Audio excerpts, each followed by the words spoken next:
Viewer discretion is advised. Good evening, everyone, and welcome to a very special edition of the New to Wrestling podcast After Dark. I am so excited for today. We have a very special treat for you guys. This is our very first guest on the New to Wrestling podcast, and I could not think of anyone better to honor the inaugural spot on our show. This person is the co-owner, correct? Co-owner of the Suplex Vintage Wrestling store in Philly, the general manager of the Hardcore Cafe, if you will, the one and only Woody Kumetat. All How you guys right. doing? Thank you for having me. Oh my God, this is such a thrill. Thank you so much for coming. I even got the Hardcore Cafe shirt on right here. Yeah, Okay, me too. All right. I'm wearing the friends and family one. I'm sorry. Okay, Yeah. no, oh my God, please. I was because before we started, we were talking, we were asking Woody how WrestleMania weekend went for him, because obviously Philly WrestleMania 40, I mean, this just massive undertaking, and he was saying he sold out a lot of his stock, but I was like, I had no problems finding mine, so I'm not worried, but thank you. Honestly, I'm really pumped to be here, guys. Thank you for having me, and I'm over the moon honored to be your first guest. This is really thankful. Wow, awesome. Oh my God, well, thank you. So I would like to dive into some personal questions just about who you are, the store, if that's okay with you. And then Of course. Woody also amazingly sent us two matches that he had us watch to like kind of get the flavor. And I guess I'll have you also explain like why you picked those two specific matches when we get into it. But I would love to know first and foremost, are you like are you from Philly? Like how you came into this area, how the store came into this area, just kind of like so everyone can get to know you. Yeah, I'm a transplant actually. Okay. I came to Philly 16 years ago. So Amazing. had this little idea of like stopping in Philly for a year or two and moving on someplace else. Happened to meet my wife. We have a kid, bought a house. I'm stuck here forever, and I love this place. I had no idea that Philly was going to become my home, but I never felt more at home in a city than I do in Philadelphia. I love that. I feel like Xavier, that's similar to you. Yeah, I grew up in Jersey most of my life. I actually only moved to the Philadelphia area in the last, I guess it'll be 2 summers now because we're coming up on summer again. So I'm definitely understanding the transplant life where I thought it was just gonna be, Yeah, I like moved in with fam. I was like, I'll be here for like a second, and then 2 years later and we're still trucking. So I man, definitely it's understand that one. when it gets your hooks into you, it's good. You feel like it's Philly's a great place to be, and I'm actually from a mountain village in California. So Oh, wow. I grew up in a 400 person village, really small, tiny little snowy place in the mountains, and so it's kind of fun to be. I've been jumping from city to city after that when I escaped that area. That's So I awesome. thought Philly was going to be one of the big cities on my map, but no, it ended up being home. Oh, Love I love that. that. That's awesome. And so 16 years in Philly, that's crazy. And I will say, when I even every time I go to visit Xavier in Philly, there's just something about Philly, like the people there, the city, like it really does have this aura that is completely unmatched. And I think you said this in a, sorry, I was like really going down a rabbit hole, looking into old interviews of you and stuff like that. So just preparing myself. Um, but I think that you said like Philly, whether they know it or not, are like is the home base for wrestling, especially like what like you said, whether they know it or not, especially on the East Coast. Do you still feel like that's true? Absolutely. One thing that Philly has in abundance is passion. And Mm, I that's one wow. thing that drew me to Philly is they have this raw spirit and they wear everything on their sleeve. And that flows so well into wrestling because the Mm-hmm. whole point of the crowd being a participant in every single match is that we have to have this raw experience to to emote on the fly over and over again as the match goes on. And Mm, there's no one that does that like Philadelphians. I mean, we have this passion for anything we do where it's, if we hate something, we are going to tell you right then and there, that second, without any Mhm. filter, how much we hate it. mm-hmm. Right. And they need that. You need that feedback in wrestling. And that's how you get the give and take that makes things so special. And I think that's why this city is so important to wrestling and wrestling history. Mm. No, Yikes. definitely. And we've actually recently, in the episode that be coming out earlier this week, right before you, we watched ECW's first pay-per-view. So this was like it was Fairly Kelsey's legal. first time. Yeah, it was Kelsey's first time watching like any actual ECW content other than we watched the rise and fall of ECW so she can kind of get a general kind of gist of who these people were, but this was the first time she's seen kind of anything like it. And in both like watching the pay-per-view live and watching the documentary, there is just something so visceral about Philly fans, and you really see Hmm. it like when you're getting the feedback like as it's happening. And Hmm. it's just something like I'm kind of curious is like, do you feel like the like spirit of ECW is still like just as like prevalent these days as kind of back then? Um because we recently went to the shop and there was a lot of ECW talk just from other people like in the shop and just in the area that we're in. Well, you nailed it with the visceral. That's a perfect word to coin, like that, how they feel about things. And I believe that spirit is absolutely still alive. And we kind of get ECW in a nostalgic way and a remembrance Hmm. of what was. And you hear these stories of people, oh, my uncle brought me there when I was 12 and Oh I saw someone get their head split open with a trash can. But my. like, be it good or bad, whatever it was, it stuck with you. And Hmm. although we may not have that direct connection because there isn't an ECW for us to connect to, Hmm. you can still see that spirit come out whenever, WWE is in town, or we go up to New Jersey and hit H2O, and, Hmm. maybe a GCW show is going on. These local wrestling, whenever they come through, and I went and saw New Japan and Impact have a match at 2300 Arena, Oh my Oh wow. God. and that place was on fire, and so we still bring that spirit to anything there is, even if it's not ECW anymore. Totally. Yeah, I and it totally was see it.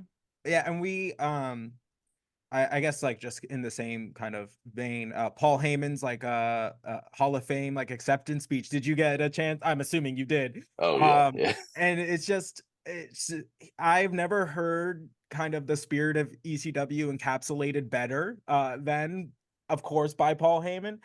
There's just you can really see that speech really like made a fan out of Kelsey. Kelsey is Yeah. gonna Not that I buy wasn't anything before, that but Paul Heyman says, I think from here on out forever. Um, but it was just you could just really get a sense of how close to home that organization was and how much he prides himself on how ECW has kind of permeated its way like into pro wrestling in so many ways, whether it's like the actual wrestlers or the style that we've like grown accustomed to nowadays, or even just we're watching in the New to Wrestling podcast a lot. We're spending a lot of time in the Attitude Era and how hmm. you can kind of correlate the two, especially now looking back with the hindsight of it all, is pretty great. It's pretty fantastic. Yeah, I mean, and the Attitude Era doesn't exist if it wasn't for ECW. Right. ECW is the one that pushed the envelope, that opened up that door for WWE to kind of dip their toe into it. And even with Paul Heyman coming over and his influence, I mean, Paul Heyman is obviously one of the most amazing minds in wrestling, and Hmm. a great story, not just because of his success, but also because of his failures. It Mm. is ultimately it's his fault that ECW failed because he tried to go too big too fast, Mm. and he let so many people down, and he turned his back on all these wrestlers, and he screwed people over left and right. He looked after himself, but then he had the redemption of it, that he didn't forget those people and he didn't forget things he did. And he spent the rest of his career bettering an industry to help all these people come back and get and make their money that they would have missed out on, and find different ways to interact with them and build up an industry just so wrestling as a whole is so much better. So he has this amazing like rags to riches to rags back to riches story again, Hmm. that is it's so inspirational, and you could tell from his speech, like it really, we love it because it matters so much to him. Right. And that's the kind of Mm. stuff that makes you love something. When you can see that he's not just out here playing a character or out here getting a paycheck. Like this is his passion. This is what he loves to do. Right. He would probably do it for free, but he can make money, and he's not dumb. So Right. Right. Totally. Yeah, I think in the documentary at one point, I think it's Vince McMahon actually who says it, is like the fact that Paul like tanks his own wrestling company, but then continues to work in wrestling just proves to you how much he loves wrestling for what it is, like no matter what. And the fact that he did screw over so many wrestlers and he was still willing to like continue working to be able to go back and like try and make right and like make amends, like that's hard, like to face a lot of people that you owe a ton of money to, that you screwed out of a job, like that's crazy, like, and really hard to accept, but he did it. And like it's just crazy. It's just the most wild, ridiculous thing. yeah, you should read up on the Tommy Dreamer situation with him. Tommy Yes, Dreamer was fully committed to committing some terrible, heinous crimes against Paul Heyman, I and believe it was it. like that close to being like the final standoff. But that's how bad things got. But you look at where he is now and the respect across the industry that everyone has for him. It's amazing. Yeah. So when did you get into wrestling? Were you a Right. kid? Were you older? Because like obviously we have the two perspectives. Xavier was a child when he got into it, and I am getting into it at the tender age of 30. So I got into it when I was 6. Ultimate Warrior and just those classic, like larger than life characters. But for me, it was like Papa Shango Mm. when oh. he was making Ultimate Warrior, doing the voodoo chants and making him like bleed black tar and stuff like that. And it was something so mesmerizing about this bad guy that was so polarizing, and he stole all the attention and just doing so little. He could just be on screen breathing, and you were just like drawn into how scary he was as Mm. a 6-year-old. Um, and I think that's one thing that stuck with me, and I've been watching since then. My level of interest has faded in and out slightly over the years. Mhm. Of course. And then I would say a big thing was my wife. When we started dating, I found out she liked wrestling. That kind of helped fuel it again in a way that was a completely different thing now that I had someone like I could share it with on a regular basis. And it really is it was like an awesome moment for us. Our WrestleMania moments are like our favorite times of the year. Right. Because true or false, you guys got married WrestleMania weekend? Yep, WrestleMania 33 down in That's Florida. awesome. That's Oh, so that's Yeah. cool. awesome. Congrats. That's a And fun, like thank every you. year it comes around again. You're like, oh, because my birthday is always around WrestleMania. Always. Like it's the 1st of April. So it's always in that like wheelhouse. So like Yeah, yeah, growing up yeah. when I was a kid, I was like, this is my birthday present. This is, and my parents totally just, they were gonna watch it anyway, but they totally were just like, yep, that's your birthday present. We got There it you just for go. you. That is Um Yeah, so we get sweet. the easy one. We don't really care about the date we were married. We just celebrated on WrestleMania. right. That's just our anniversary. So I'll never forget. I get the whole lead up the road to my anniversary every year, starting at Royal Rumble. It's really easy. Oh my Amazing. God, that's so amazing. Speaking of WrestleMania, like just to jump forward a little bit, I was so amazed. I was talking to Xavier about this before we started, and like for me, again, because I'm new to wrestling, I'm always amazed by wrestling fans like predictions or like how they are able to see like what's coming forward. And I think that you did an interview right before WrestleMania 39. And you were like, yeah, we're on the road to WrestleMania 39, but really we're actually on the road to WrestleMania 40. Like everything in these last like few months, this next year, like everything is actually leading to WrestleMania 40. And like how on point you are, because WrestleMania 40 was larger than life. I mean, me again, Hmm. like new here, I've never seen a WrestleMania like hosted by so many outlets before and how huge it was. And I also know that you don't like Roman Reigns. And so I'm sure Not you a were fan. thrilled with the outcome of WrestleMania 40. I could not have been happier at that, and also just the way it went down with Right. Oh my the God. Cena coming out and Taker coming out, and like we were all there. Everyone from the shop was there. My wife, my son was there. We were all, just getting to share that moment. That's really what makes WrestleMania so special, is having those insane, memorable, like we'll never forget that kind of moment, and then sharing with the people that you like enjoy this with. Hmm. It was literally a once in a lifetime thing. It was awesome. That's so cool. And it Yeah. also feels great to be right too. So it Right. doesn't Oh, matter. yeah, never feels wrong to be right. I'll tell you that. That's amazing. That's epic. So I do want to ask about how Suplex Mania came about, because you guys did a whole event this Yes, we WrestleMania must. weekend. How did it come about? How complicated was it to pull it off? And is that something you guys want to kind of recreate again, going forward with or without a WrestleMania weekend? Yeah, I mean, I could tell you this. They announced WrestleMania 40 to be in Philadelphia, and the second they announced that, we were like, "Oh man, we have only been in business for about 4 months at that point in time." Mhm. And we were just kind of like, oh, okay, I guess this is really happening. We kind of had a 5 year plan to be like, maybe in 5 years we'll start a podcast and kind of get these things up and rolling. And as soon as they made that announcement, we're like, we got to start this now. Mhm. Yeah. We got to speed up everything. And we started looking into closing off the street at that moment, almost a year in advance.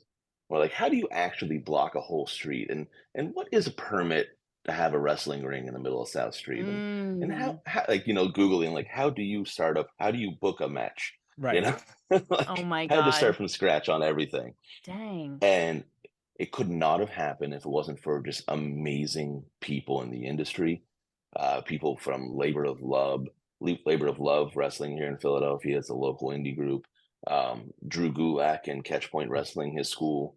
He was able to loan us so many wrestlers to help us get our big battle royal just getting some wrestlers on the card Mhm. was such a huge Yeah. thing. Like, okay, there we have one match. Right. Now what? Yeah. And we just started calling all our friends, people that know to come to the shop, like Joey Janela and Nick Wayne, and we've Mhm. been talking to these people off and on and we're like, hey, what are you guys doing Saturday? Like, we know everyone's booked, we know everyone's in the city, Right. and as this momentum of just pure positivity, teamwork, and like just goodwill between businesses and friends, it came together so naturally, so organically, and I cannot imagine it. Like, I saw it happen, I saw it succeed, and it's still Mm. hard to believe that it went Mm-hmm. so well. Oh my God. The city of Philadelphia embraced it entirely. We were hoping to get maybe 500 people. That'd be a total win for us. There's about 3,000 uh, people down Yeah. there, and we had Wow. like Brauhaus Schmidt is a restaurant down the street.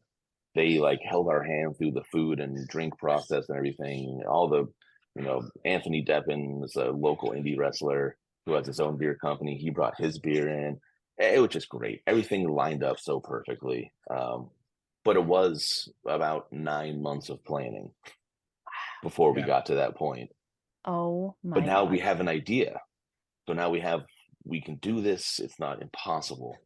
So we've been looking at, okay, we know we can do it in Philly if wrestling's in Philly, but wrestling's not always going to be in Philly. So what else can we do? So we're currently in talks at looking at where like the big four for WWE is going to be this year Mhm. and what Mm. cities. And maybe we can do some sort of partnership with a store out there and do something along those lines in those cities. So like we're looking right now, looking in Cleveland for SummerSlam. And we're talking to Whoa. some people and seeing if we can do a big event out in Cleveland. We've been in talks with even people from London to see if maybe All In is a Oh wow. situation. So we go over there and bring Suplex on the other side of the pond. That's Uh, cool. That's That's exciting. so crazy. so we have some ideas. They maybe are too big right now, but that's Hey, how it dream big. starts. That's how Suplex Mania started. It Mhm. was a big dream that we thought, maybe we can't pull it off, but why not start here? And we hit it. So we're gonna keep doing that. We're gonna keep aiming high and seeing what we hit. Oh my God. That's Love that. crazy and absolutely incredible. I mean, I can't imagine like the photos and the videos, I feel like just didn't even do it justice. I mean, it just looked absolutely epic. And closing a street in Philly, closing a street even where I live, which is not nearly the size of Philly, is like such an ordeal. And like with the businesses and everything, like trying to collaborate and like work together and do all that stuff, it's such an undertaking. So I can't imagine it on that scale, especially with a wrestling ring and like people wrestling and things like that. Like it's not like you just have vendors. It's like it's a show Mhm. on just South Street in Philly. Like just that is so wild and absolutely incredible. Just so cool. It's definitely like Chris Kindig is the owner, and he is the dreamer. That man has ideas on top of ideas, and this was all from his brainchild here of talking. And but what he lacks is the sometimes that organization when Mm. you get 30 emails to how to like, okay, who do I got to respond, how to respond to Hmm. them for that. Mm-hmm. And that's where I'm the big nerd behind the nerds. Like Mm. I love organization. I've got that good like organization autism that made just like the superpower. Hmm. Uh, Hmm. Work. and so the combination of us working on this together really made something special happen. And I have no ideas. He's the idea guy. He comes up with all the stuff. I just try to make it happen.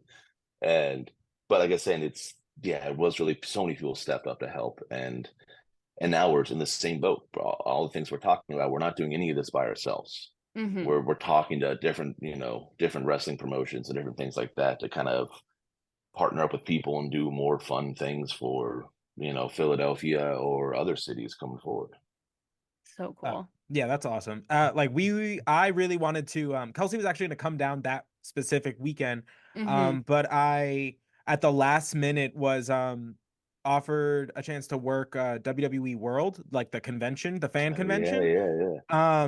which was absolutely bonkers. And like you could really get the like sense because like I was meeting people from like all over the world who flew in like specifically for WrestleMania. And like like when you're watching it on TV, like growing up, you're like, oh, like that's cool, but you don't like realize how many people like are actually like making whole vacations out of this. And you can really the sense in the city was just so palpable, just the excitement everywhere. When I was like leaving the convention center, just like walking around, just all of the WrestleMania stuff everywhere. It was just such a cool like feeling to be a wrestling fan and be like, my people are everywhere. My people are everywhere right now, which doesn't Mm-hmm. really like it's like such a rare feeling when you're a wrestling fan. So it was really It's cool. I think I remember talking about this on different podcasts or an interview or something. But when you're an Eagles fan, you have all these Eagles fans that you're friends with. You see an Eagles hat and you give them a high five. You're Right. instantly friends. But when a big game comes into town, like the Cowboys are in town, like we're not friends with Cowboys fans. These are people are now our enemy. They're coming Hmm. from out of town and we hate them. Mm-hmm. Um, so when you get a wrestling event, it's like you see in with a wrestling shirt, you're like, this guy's awesome, nice shirt, high five. Hmm. But now you get an extra. I think they were saying it was around 200,000 people came into the city for that Right. week, and those we're all on the same team. We're Yeah. all Oh on my God. That's Go Yeah. Wrestling team. So you just suddenly had like 200 more people that were like part of your club, and yeah, and they said well, 10 to 15% of those people were from overseas. Wow. Hmm. The amount of people I met from Germany, from Ireland, from London, we would get to meet so many people from overseas. So like you were saying, they made a whole trip, Right. and WrestleMania was just a part of it. But it was also the key to it all, the Hmm. reason they made the trip, and it's really something special So cool. that That's I such a hope good point. every major gets a city gets a WrestleMania at one point in time because it's so cool to see. Yeah. Yeah, for sure. Without a doubt. That is so true that everyone's on the same team. And I think we've talked about this before where it's like there's a lot of like closet wrestling fans where like when people like find out we have the podcast or something, they'll be like, "Oh yeah, I used to watch wrestling when I was a kid." And like you can just tell that they still watch it now but are like nervous to say There's that. like And I'm like, there's "No, like more. the safe space. Like we can talk about it now. Like there's a lot of like wrestling fans and I'm like, "No, like it's fine. Like let's Right, right. discuss." So to have WrestleMania where everyone is just like a wrestling fan out loud, like in a public space, like I also think is cool because like you have to, I feel like a lot of times, at least me, like we have to like edge into wrestling conversations where it's like, no, like you actually know, like and that's fine. Like we can get there. Like it's okay. But I feel like WrestleMania weekend, everyone's just like, woo, like letting it go for sure. Oh, yeah, it was great. You could just walk down the street and you see like random four people, and they'd be talking about The Rock, and you'd hear like a snippet of the conversation as they walk by, and you're like, oh, they're talking about The Rock. They're Mhm. wrestling fans this week. Maybe Love not that. always, but this week they're jumping on the bandwagon. And Exactly. I love that about wrestling too. No one gatekeeps wrestling. Right. Oh, If you want to jump in and be a fan, okay, so great. true. We love that. Yeah. Right. No one's The like, more the merrier. You weren't here last month. Like, Yeah, name who 3 cares? wrestlers. Yes. Okay. Okay, like, Yeah, That's great. yeah. it's Can a we great bandwagon. Oh, for sure. The best bandwagon. Because like especially it's like there's also so much, for lack of a better word, lore, like that you can really go into. Like there's so much you can go into. Like there's organizations, there's like certain matches, there's certain people that jump from organization. Like there's, like the Paul Heyman, Eric Bischoff, Vince McMahon. Like there's the Monday Night Wars. Like you can just there's so much lore you can also discuss, like and go in so many Mhm. avenues. And like so to jump on the bandwagon where there's just like it's like Lord of the Rings. There's just like a whole map that I can just like pinch zoom in and like figure out what's that city Right. about. Like there's just so many layers to it, which is great. It's like you can never learn everything about it. So it's just endless, which is great. Also, thank you for combining two of my favorite things. You know, You're welcome. Oh, we're I do big my Lord of the best. Ring yeah, fans that's over here Huge also. Lord of the Rings. oh, nice. Okay, good. Yeah, Yeah. yeah, yeah. Can we talk about the genesis of the store? Because also, was it an actual vintage clothing store and then it made the switch? Okay. I would love to know about that because I find that so fascinating.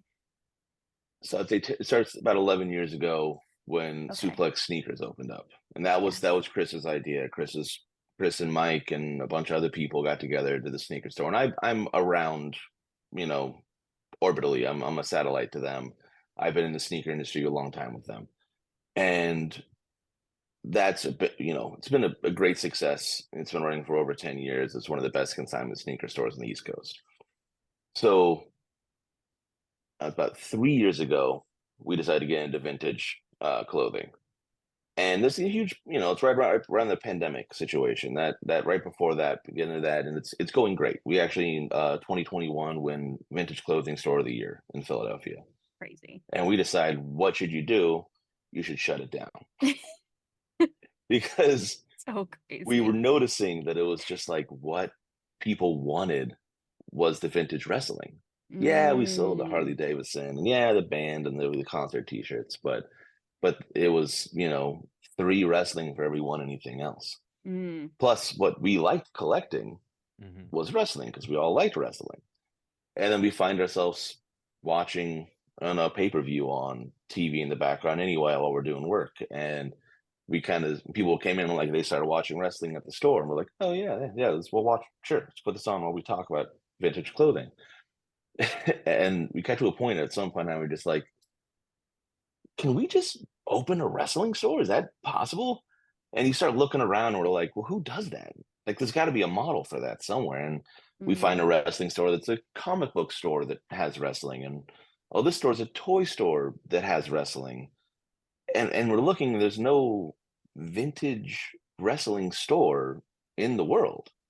Wow. And so at that point, we said, well, now we got to just pour ourselves into this to see, like, well, is this an avenue no one's tried before? Let's actually see if this is a thing.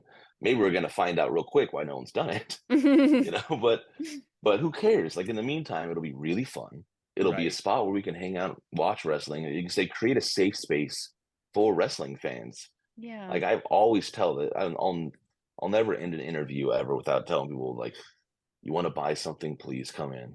If you're looking for a shirt, I got you. But also, if you have an opinion of a wrestler that you got to just get off your chest, like I'm here to listen to that too. Like, yeah, when you want to talk about a match '92 when Ric Flair went from number 3 to win the whole Royal Rumble and Bobby Heenan called it from the jump. Yeah, I want to talk about that. I Hmm. love this stuff. Hmm. And so does everyone I work with, and it's just such a cool, special place that it just so happened the right place opened up, and it just so happened the right people were available. And it's really just like it's kind of magic how it all came to be that we all are so passionate about this. And you go to work and it doesn't feel like work. Mm. We I don't regret or ever, when you wake up and you just kind of like got to drag yourself out of bed. Like, no, I hop right up, I head to work. I Right. go a little early and, throw on a match that I wanted. I get a chance to finish watching Raw last night. I'll put Raw on and watch that and sit down and come around. Everyone's at work just sitting down watching Raw. And then, oh crap, we got to open the store. Right. Like Oh my it's God. it's beautiful. It's a dream come true. Oh, I That's love that. awesome. I'm like, It's totally um, fine. so you guys also produce a couple podcasts out of you guys really like it's like a jack of all trades kind of place. Oh yeah. So how many shows do you guys produce out of there, and how did those come about? Or was that kind of more just after you found out WrestleMania was coming, we were like, we got to get the ball rolling? Well, it's the thing we always talked about. We kind of always had these ideas, you know, in as listen, anyone in their 30s or 40s who, you know, has a beard, I feel like needs to have a podcast. That's the old Jack thing right now. But I'm working on mine right now. We'll get there. we we got to the point where like we sit down at least for 2 hours every week and discuss what we think is going to happen, what's going to happen. I'm like, why don't we just record it? And we Mm-hmm. did. We recorded. I can't tell you the amount of episodes of our podcast we recorded that will never see the light of day. So we recorded probably 20, 30 episodes. And we're just Wow. like, oh, that's not for anyone to hear. That's fine. Well, like the format's not right, the sound's not right, but damn, was it fun. Like, let's Mm. just get some mics and keep going. And we got to a point where, like, you know, this isn't that bad. Let's try it. Let's record it. And that started the SVW podcast. And that's been a lot of fun. Like I said, just getting a chance to actually go out there and make predictions and say the crap that you want. You know, I got some strong takes on people I don't like, and Mhm. getting to say that, having a platform to say that is really nice for me. Oh, I hope totally. people like it as well. And then of course we kind of had some other ideas like the hardcore happy hour where we had a Love that. couple more of our nefarious individuals that work with us, and they have you know, smoke a little, drink a little, and then watch some ECW, and that one gets a little bit more you know, unfiltered. Uh, A- as the subject matter would I was gonna say lead this to. very apropos for the material, the source material. yeah, Has to but be. Mike and JA are really fun, and like JA is just this fountain of knowledge of wrestling. He literally loves it and grew up with it, and it's been Philly his whole life. Went to all these ECW shows, and Mike is hardcore. Mike's a great dude and is very unfiltered in wonderful ways. And then we run into these situations where there's some kids that have been coming to the store since we opened. They're my absolute favorite, Max and Sam Gilman. Mm. Um, their dad brings them in every once or twice every week, and we would just talk wrestling. Mhm. And these kids were sharp. They know everything. They watch everything, and they're so opinionated that we got to the point where we're like, "Do you guys want a podcast? Can we just record you?" And as of right now, they're my favorite thing we do. Uh, Love that. Yeah. Max and Sam, if anyone's not listening to the to Grappling with the Gilmans, give it a listen and realize that, like, I hope that when these kids are famous, they just remember us. That's all I'm hoping at this Right. point, because they're the most like charismatic, enigmatic kids I've ever met. That's insane. They're awesome. That's Love that. awesome. Yeah, I think that's so cool. Like especially like you said, you created such an amazing home base for like people of all obviously ages, creeds, who enjoy wrestling. And first of all, the names of the podcasts are amazing. Hardcore Happy Hour is hysterical. And even the idea of like talking to kids who love wrestling, especially because like we said, you know, almost every wrestling fan I know is like, yeah, I started watching when I was a kid. And like these are the kids who are starting to watch wrestling and like will most likely be lifelong fans, like whether they obviously dabble in, come back out. Like, you know, so I think that's genius and awesome and just lighthearted and amazing. So I love that. So fun. I always hope people see that as that, because that really is it. It's not. I don't want anyone ever to look at that podcast and think we're trying to like do something like exploit these children for our Mhm. wrestling thing. Like these, Mm. we give them zero notes. We let them say and do whatever they want, because people are like, oh, these guys don't actually watch wrestling. They're just like reading a script. And I'm like, no, I wish I could tell these kids what to say. You Right. should hear them argue. Whatever they say on the podcast, you should hear them argue with me in the store. Oh my Right. God. They're very strong opinions from children, and it's amazing. I love And it. now actually I actually told them about your guys' podcast, and they're doing something with like the 8-year-old. Max is the youngest, where they're having people write in and tell him a match he should watch, and he's Love going to that. review some old match, so you get like an 8-year-old's point of view. Amazing. And he breaks it down like move by move. Mm-hmm. Oh my God, I love It's that. really funny to see this. Yeah, Oh, That's that's epic. fantastic. That's awesome. I love you that. guys are inspiring another generation as well. Oh Hey, God, that's scary. listen. Well, the whole point was we wanted people to, at any point, if you're new, come hang out, come Come watch join with us us. because I love a rewatch. And a lot of the stuff that we're watching, like I was so young when it like first came on that I like have either forgotten or made up what I think happened. So it's Hmm. also fun just being like going back over things and be like, oh right, that did happen. Then you're like, right. Yeah, Um, So just seeing it with eyes now, like your perspective is so different now right. as an adult versus when you were a child, and you're just like, oh well, that's that. I feel totally different about that situation. Right. Yeah. There are many a moment where we're like, ooh, that one wouldn't happen today, but we're gonna just keep moving. We're gonna keep you moving. keep it moving. lots, Yeah, lots of there are that. so many times where like we're watching something and I'll be like, "What did you think of this when you were a kid?" Because as an adult, this is like just beyond. And he'll be like, "I don't even know. I think I just took it in. Like I'm not really sure." But yeah, some of my favorite moments are when we both are watching something and he doesn't remember like the outcome of something, and we'll both be like, "What?" Right. And I'm like, "Did you know this was gonna happen?" He'll be like, "I guess, but I don't remember." And then we both like freak out. So So fun. so fun. Um, I did want to transition into the matches that he that Woody has kind of Yes. Yes. provided for us. Oh yeah, for Um, sure. so the first one is Taz versus Bam Bam Bigelow at Living Dangerously in 1998. So why did you choose this one? Why did it stand out for you? And kind of yeah, just why we bring this one to the table? So these guys had a series of matches, and both of them, like Bam Bam, is known for being a stiff worker. Like Ooh, he was not a guy you were going to be able to casually get in the ring and just kind of like, I'm gonna do my set, you do your stuff, and like we'll walk out. Like, no, you're gonna know you wrestled Bam Bam when you're done with this. Like he was a big man, he hit hard, and you had to really work.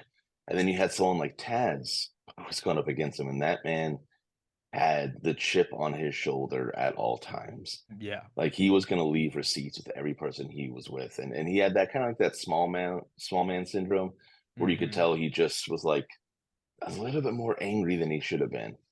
And that match to me, it just kind of showed how they let workers do their own thing in ECW, Hmm. and they kind of those Mm. you could tell those guys both kind of probably got together before the match and said, "Hey, we're just going to beat the shit out of each other." Oh, Like we're not gonna pull any punches here. We're both gonna hurt like hell tomorrow, but like we're gonna leave it all out there. And the brutality of that match, without it being gimmicky, right. where it wasn't like, oh, I gotta have a barbed wire this and chairs and glass and all. Like no, there was just two people, two warriors, just battling, and then with one of the best finishes in Oh, my mind in the history of wrestling. Just when you're watching that live and you didn't know that was going to happen, that's that moment you're standing up, you're out of your chair, you're like, did he just go through the ring? yeah. Yeah. Like such. It's a near perfect match, and it's such. I love like a Will Ospreay, flips and this Hmm. and the dance and poetry of it, and then I love this, which is just the sludge and the gladiator, and it's like it's that back to that visceral word we were talking about earlier. It was something just so real about it. Oh, that like T-bone like Tazplex that he does where he's like throws Bam Bam like off of the apron like into the crowd and like all the while Taz's neck is just smacking the guardrail and you're like, Jesus, man, that's crazy. Oh, it I was so yeah, good. I think what I love about ECW too, that this is like a total sidebar, is like the ramp is elevated, like it just goes right into Hmm. the ring, and so the ramp really comes into play, and Hmm. so which I love because also when you're suplexing someone from the ramp, like you're gonna see it because it's like up like eye level with you, and so that's just crazy. But it's this was perfect because we just watched like in the documentary them talk about this match, and so we started watching it, and I was like, this is the one where they go through the ring. This is the one where they go. I was like, oh my God, I'm so excited to see this. I like could not believe it was like perfect because we just talked about it. And I was like, God, I gotta watch that. And then I was like, this is the one. Oh my God. I mean, that it is one of the most wild things. Like you said, even there's one point where they're on like outside the ring and they're fist fighting, and it legit they're just like actually punching each other. They're Like just they're wailing not on each other. they're Exactly. just hit, and like Taz is screaming like hit me, and he's just punching him, and you're just like, my God, it's so crazy. It really, like, I'm sweating thinking about it. It was just so wild. And Right. when they go through the ring and everyone is just like everyone's The reaction gasp. is so genuine. And Yes. it's just so unexpected, You so really feel brilliant. the And then air just just like get pulled out of the arena. Like you're just like, and and then when you see Bam Bam just basically dragging Taz's like lifeless body Mhm. back out of the hole so he could get the pin, it's and that led to more matches that Right. with other great finishes. Like I mean, it's where Taz actually gets him in the Taz mission, and he's Bam Bam's crawling for the ropes from the entrance ramp, and it helps set up so many things too, because that actually had a great feud back and forth, and Bam Bam Bigelow's a personal favorite of mine because he's one of Mm, those like big dudes that could do it all back in Right. the day. The kind of guys that would get yeah. showcased now, but there wasn't a spot for them back then. So Mhm. he was kind of like a Mm. sideshow in what he in his freak agility with his size, not to mention that head tattoo. Yeah, oh my Right. God. But Crazy. but yeah, so that's this really to me is like it was a good show of what ECW could bring that wasn't just the gimmick. Oh my God, look at all the blood and violence kind of match. Just like the true like the heart of wrestling Right. for me. Love Yeah. that. I mean, and also it was in Bam Bam Bigelow's hometown, so it's a hometown hero kind of thing. And I think it's funny that you say that because I didn't really notice that there was like no blood, guts, gore, like whatever. And not that I don't want to see it because we always want to see it. And we were talking about how like you watch an ECW match and if there's not enough blood, like the crowd is screaming like we want blood, we want blood. But I think they're just so engaging and incredible. And like you said, just like a gladiator match that Right. they don't care like because it's just so it's so amazing in and of itself. You don't need the gimmicks, you don't need, and there were like chair shots, of course, that's just classic. Chair shots, there was like one table Yeah. thing, but like Taz suplexing Bam Bam Bigelow into a table is I was like his spine is gonna just like snap, like that's just impossible, like that Right. can't happen. But it's just like a feat of the most incredible physical wrestling that you didn't need the gimmicks and things like Right. that. I think that was the trade-off is like what they lacked in like like overt violence, like they made up in like physicality. Um so Yes, exactly. And it left like no one left there feeling like they missed out on right. Oh anything. And they also found a way that like a match that tells a story during like just with a story with violence. Mhm. They really made you feel like these two guys hate each other and wanted to end this thing in the ring right then and there. Mhm. And like Uh, that no one was gonna tap out. Right. No one was gonna give up at that point. You're gonna have to like someone's had to be drug out of there yeah. if Right. they were gonna leave.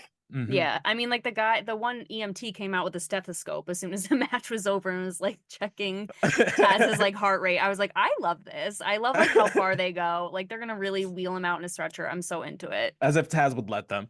Oh yeah, please. Oh my God, Yeah. like so great. So our next one that we have is Rey Mysterio Jr. versus Psychosis at Bash of the Beach in '96.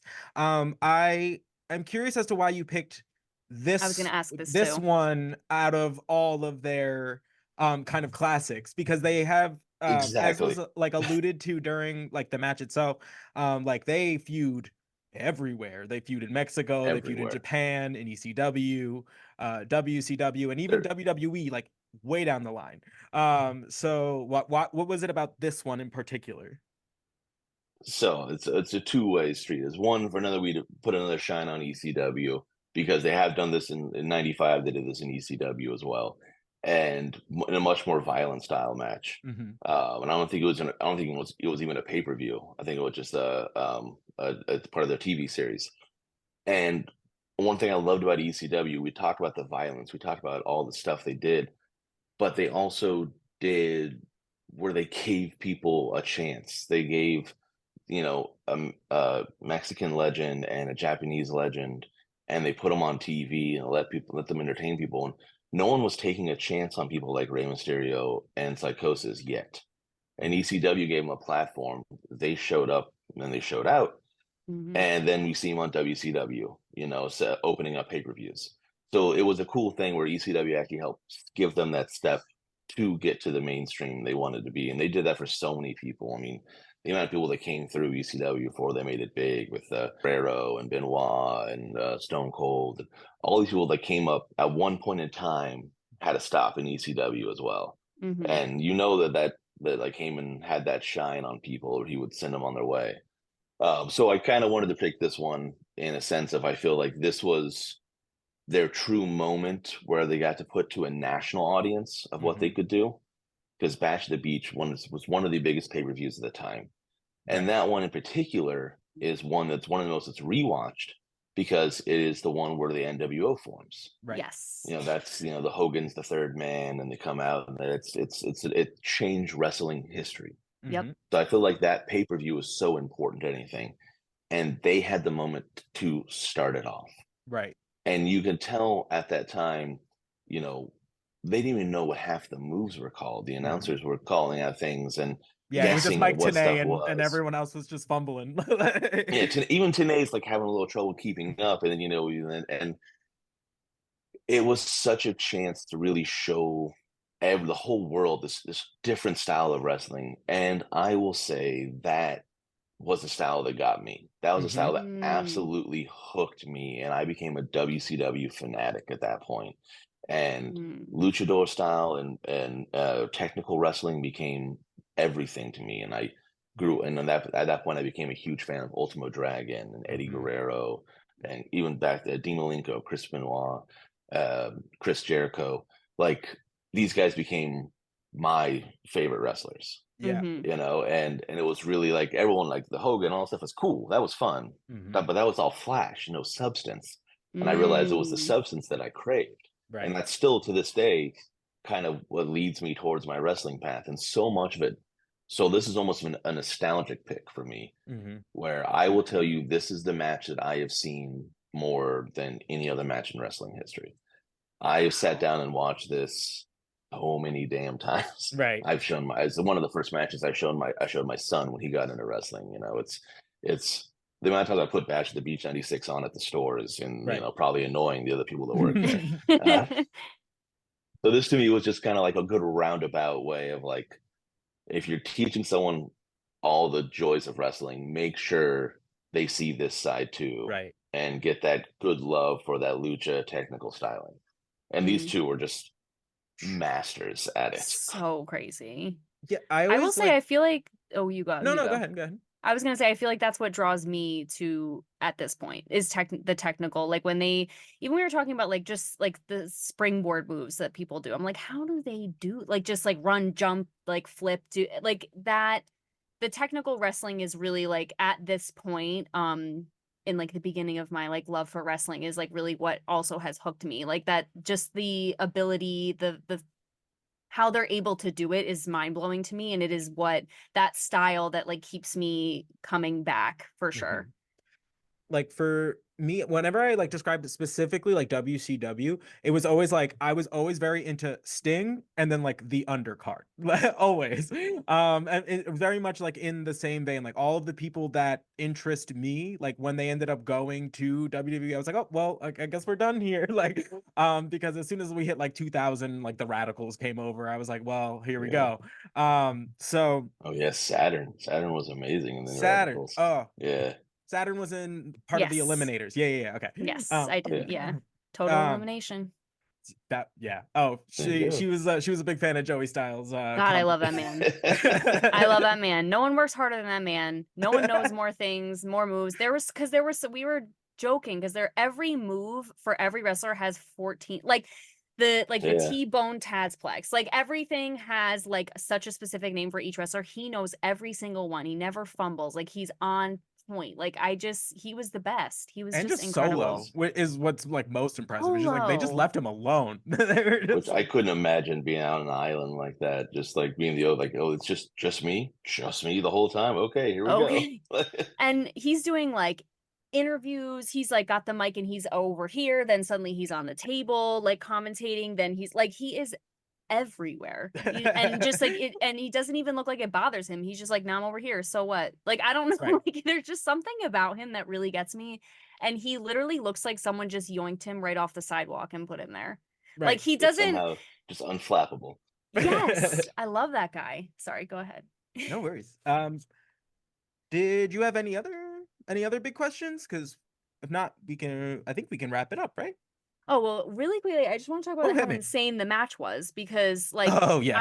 I've never I the luchador style always blows my mind, because they're so quick but so on target. Like I know that sounds like a very basic analysis, but that is legitimately how I'm just like, they're like heat-seeking missiles. Like just I was in the middle of the ring, now I'm on the top rope, now I'm flipping here, and like I think I think that it's Rey Mysterio who does the Hurricane Rana like off the top, and Psychosis is on the side and like flips him like onto the floor. I just Yeah. why And am I even okay? Like I don't know. Like it's just so amazing. even Just by like beyond. luchador standards, like Rey Mysterio was doing things that they couldn't even keep up with. Exactly. Young Rey Mysterio was pulling off moves that literally like he was doing things and you're like, that was the first time that was done.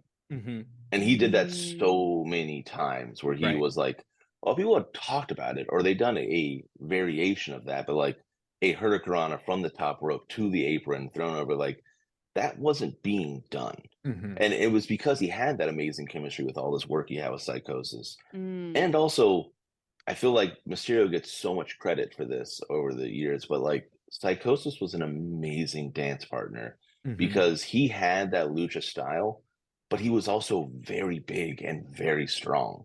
Right. Mhm. For a lucha person, he was not your like little tiny flippy guy.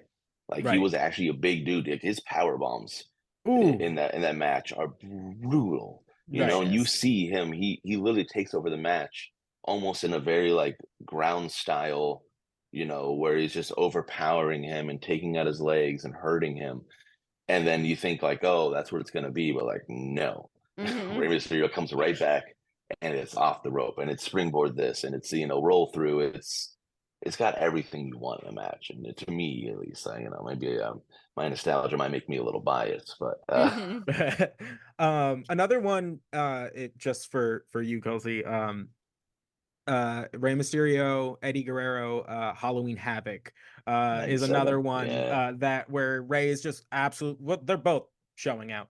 But Rey particularly pulls out some moves like never before seen. Where you're just like, and hearing them, like you could hear them talk about it in interviews like after the fact. And Ray's like, I don't even know how that came about. I just in the moment it just happened, and that's what's like mind blowing. Well, also you get that when you have two people that trust each other implicitly, Right. which was amazing with the way Mm. they had that camaraderie and on the road for so long. And they had this thing where like I know that I can go nuts and flip and do whatever, and that person's going to be in the right spot, catching me correctly, so Hmm. it looks good and we're both safe. Right. Mm. And you don't get that when you just kind of like, oh, introduce these guys, you guys gotta go have a match. Like that Right. comes from years of working together Mhm. and that's with the technicality of it. You can do that crazy stuff when you have these sound technical wrestlers because they're going to work safe. They're going to keep everyone in it and make it look the brutal way we want it to look, but while Right. also they can still come out and do it again tomorrow. Hmm. Mhm. And that Mhm. match, of Yeah, course, yeah, totally. '97. That one of the best outfits of all Oh time, Rey yeah. Mysterio in the Phantom get up. It's iconic. Okay, I need to see that because I am Yeah, Don't all worry, see I'll about it. show the it to you. I'll fits. show it to you. Okay, thank God. That's I like can't give you two Rey Mysterio matches in one. You know, that's too yeah, much. of course. But yeah, like I'm all about like the costuming too is so amazing. The fact that they use the music to create that connection. Like it's so fascinating to me. I just love the whole thing. Um yeah, so I definitely have to see that for sure. We have to watch. Oh yeah, It goes I'll right make it a into point. the ladder match like, for the custody of Dominic Oh my is right up God. there with it too. You know, Yeah. just amazing storytelling, everything. Yes, Not the the Dominic custody Mysterio battle, that's around today. That one. Yes. which they had okay. they had I think I've already asked you this before, but they had like the crazy like father son like Feud last storyline. year, and then Yes, for WrestleMania. hmm Yes, that was wild. Definitely. Yeah. At that point I wasn't watching wrestling the way that I am now. And so again, like we said, WrestleMania is always Xavier's birthday gift to himself. So I drove down to Philly to watch it with him for his birthday. And like when they do like they just kind of do like the highlight reel of like the road to WrestleMania and like how we all got here. I was like, are they serious? I was like, they're the father and the son. What? right. I was like, the mom is spitting on the son because it was the most insane storyline, like just to observe from like me knowing nothing. I was like, did not just drag the mother out of the front row to yell. I was like, what is going on? Like, it was just so amazing. So that's hysterical. I can't believe he was involved in a custody battle ladder match. Yeah, Can't wait to see that. To see, there's just always more. There's always more pockets to find that's the yourself lore. in. That's the The lore you were lore. talking about. Yeah. My God, that is wild. I'm just like, it just never ceases to amaze me, the storylines that they come up with. Just Oh yeah. fascinating. Oh, and Thrilling. we're only at the tip of the iceberg. I know we're not even like really, because I've seen like little tidbits of like the actual like when we're really in the thick of the Attitude Era, and I'm like, I don't even know how yeah, much more I can take. I'm gonna have to we got start a ways to taking. go. We're only in 1997, so Yeah, we got to hike. yeah. But yeah, all right. So thank you so much, Woody, for coming on, being our guest, and providing some matches for us. Just because I think we're gonna make that kind of a tradition with any guests we have going in the future. Just give us some matches and we can kind of dissect them. You were the blueprint. Yeah, I'm like I said, honored to be part of this. I think it's an awesome idea. I think it's really cool. I can tell you, we got during WrestleMania, we got so many emails of like, could you do this? Could you do this? And you guys 100% stood out as like, this is a really cool idea, and I Thank really you. Oh like what you wow, guys are thank doing you, here. I'm very happy to be on. Thank you guys so much for having me.